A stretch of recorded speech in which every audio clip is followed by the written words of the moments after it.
आज की क्लास में हम प्रश्नावली 8.2 का क्वेश्चन 2 को पढ़ेंगे। प्रश्नावली 8.2 का जो है एग्जाम्पल 6 है, इसको पहले स्टडी करते हैं, फिर उसके बाद हम क्वेश्चन जो है एक्सरसाइज पे जाएंगे। इस क्वेश्चन में हमें क्या बता रहा है, त्रिभुज ABC में जिसका कोण बी समकोण है। एक त्रिभुज है जिसका कोण बी समकोण है और AB बराबर 5 सेंटीमीटर है और कोण ACB बराबर 30 डिग्री है। तो आकृति 8.9 के अनुसार एक आकृति बनाता हूँ मैं 8.9, उसके अनुसार आपको भुजाएं BC और AC की लंबाई ज्ञात करना है। करने का मीनिंग है कि एक ट्रेंगल है। पहले सोल्यूशन में देख लीजिए ये गिवन इन्फॉर्मेशन क्या है।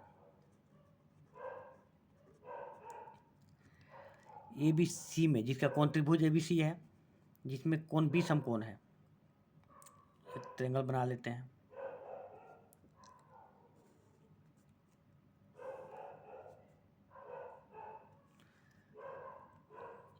जिसमें कोण B समकोण है, यानी ये यहाँ पर जो एंगल बनेगा वो 90 डिग्री का बनेगा। तो ये हो गया B हो गया, ये C हो गया। और कहता है ट्रेंगल ACB में 30 डिग्री। देखिए जो C बनेगा हमारा, यहाँ पर कितना डिग्री का कोण बनेगा, 30 डिग्री का कोण बनेगा। जो C है ये 30 डिग्री थीटा को इंडिकेट करता है और थीटा हमारा कितना डिग्री का बना, 30 डिग्री का बना। तो दिया हुआ है क्या क्या हमारा, इसको हम लिख सकते हैं आकृति 8.19। ये हमारा आकृति 8.19 है। तो दिया हुआ हमारा क्या दिया हुआ है,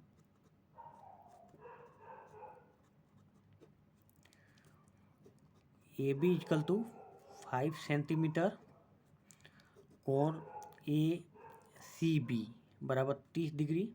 ठीक है, ये C जो इंडिकेट किया बीच में जो रहता है वो वही थीटा को इंडिकेट करता है। तो C बराबर कितना, 30 डिग्री हो गया। तो हमें क्या क्या फाइंड करना है, BC और AC का लंबाई ज्ञात करना है। तो हमें क्या करना है, BC और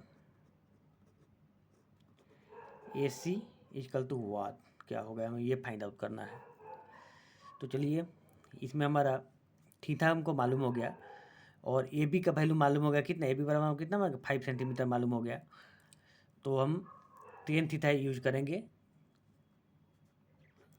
टेन 30 डिग्री बराबर हम क्या लिखते हैं, टेन थीटा बराबर क्या होता है, परपेंडिकुलर बाई बेस। परपेंडिकुलर हमारा क्या हो जाएगा, इसमें AB हो जाएगा और बेस कितना हो जाएगा हमारा, BC हो जाएगा। चलिए इसमें आपको क्लियरली कर लेते हैं कि कौन सा परपेंडिकुलर होगा, कौन सा बेस होगा। ये जो हमारा B है, 90 डिग्री के सामने का भुजा को हम लोग क्या कहते हैं, कर्ण कहते हैं। ये हमारा कर्ण हो गया, इसको हम लोग स्मॉल h इंडिकेट कर दिए। ये थीटा के जस्ट सामने का भुजा जो बनता है वो क्या हो जाता है, हमारा परपेंडिकुलर हो जाता है। तो ये हमारा क्या हो गया, परपेंडिकुलर हो गया। जो बच गया वो क्या हो गया, हमारा बेस हो गया। ये हमारा क्या हो गया, आधार हो गया। ठीक है, तो यहाँ से हम टेन थीटा का वैल्यू कितना आता है, हमने ये सारे वैल्यू के लिए एक टेबल पढ़ा दिया था। वो टेबल को जो है आप ध्यानपूर्वक देखिएगा, कोई भी वैल्यू आपको याद करने की जरूरी नहीं पड़ेगी। 33 डिग्री का वैल्यू कितना होता है, 1/√3। तो चलिए 33 डिग्री का वैल्यू हम रख लेते हैं 1/√3। और AB का वैल्यू कितना आ गया हमारा, 5। और BC बराबर हमको नहीं मालूम था, BC का BC रख देते हैं। इसको क्रॉस मल्टीप्लाई किया जाएगा तो BC बराबर कितना हो जाएगा, 5√3। तो हमारा एक वैल्यू तो यहाँ से मिल गया। एक वैल्यू हमारा कितना हो गया, 5√3। ये हमारा सेंटीमीटर डाल दीजिए। ये आपका एक वैल्यू हमको मिल गया इस क्वेश्चन में। अब हमको जो है AC का भी वैल्यू कह रहा है निकालने के लिए। तो AC के वैल्यू निकालने के लिए या तो पाइथागोरस प्रमेय का यूज कर लीजिए या फिर आप जो है साइन 30 डिग्री का वैल्यू निकाल दीजिए। साइन थीटा बराबर जो है आप, चलिए दोनों ही वे बता देता हूँ। पहले हम साइन 30 डिग्री का वैल्यू लगा के बता देता हूँ कैसे आंसर आएगा इसका। तो साइन 30 डिग्री का यूज कर लीजिएगा। साइन थीटा बराबर क्या हो जाता है हमारा, परपेंडिकुलर बाई हाइपोटेनस। परपेंडिकुलर हमारा कितना है, AB, और हाइपोटेनस कितना है हमारा, AC। और साइन 30 डिग्री का वैल्यू कितना होता है, साइन 30 डिग्री पर 1/2 होता है।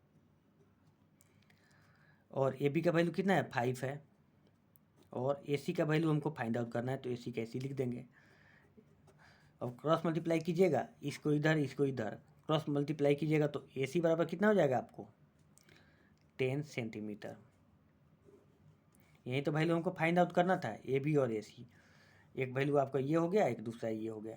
अब चलिए अब एक और प्रोसेस आप बता देते हैं। दूसरी प्रोसेस क्या थी, हमको पाइथागोरस प्रमेय के थ्योरम से भी हम इसको ए सी का वैल्यू को फाइंड आउट कर सकते हैं। ठीक है, चलिए वो एक सेकेंड मेथड से हम बता देते हैं। ए सी का मान निकालने के लिए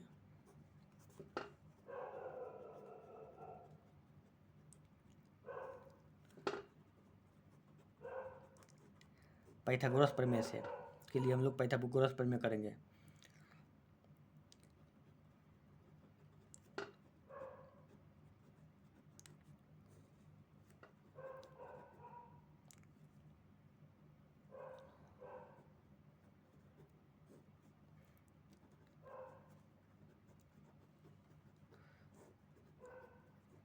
ये आपका सेकेंड मेथड हो जाएगा। अगर देखेंगे तो ये आपकी दूसरी विधि हो जाएगी। आप इस विधि के भी प्रयोग करके निकाल सकते हैं, और दूसरी विधि तो बहुत सिंपल है, वो तो आप देख ही लिए। तो ए सी का मान निकालने के लिए पाइथागोरस प्रमेय का प्रयोग से भी हम फाइंड आउट कर सकते हैं। पाइथागोरस प्रमेय क्या कहता है कि समकोण त्रिभुज में कर्ण का वर्ग अन्य दो भुजाओं के वर्गों के फल के बराबर होता है। ठीक है, तो हमको कर्ण कितना है ए सी का स्क्वायर, कर्ण का स्क्वायर, लंब के स्क्वायर, आधार के स्क्वायर, लंब square A B square plus आधार बी सी स्क्वायर। चलिए कर्ण को हमको तो नहीं मालूम, अभी हम यहीं सोचते हैं। तो ए बी का वैल्यू कितना है हमको, ए बी बराबर कितना है 5 का हमने स्क्वायर कर दिया, और बी सी का वैल्यू हमको मिल गया ना, बी सी बराबर 5√3 हो गया, 5√3 हो गया। तो इसका स्क्वायर कर दीजिए। चलिए इसको थोड़ा सा सोल्व कर लीजिए, उसके बाद फिर रूट चढ़ाइएगा। 5 के स्क्वायर कीजिएगा तो 25 हो जाएगा, 5 के स्क्वायर 25, या 5 के स्क्वायर कीजिएगा तो कितना हो जाएगा 25,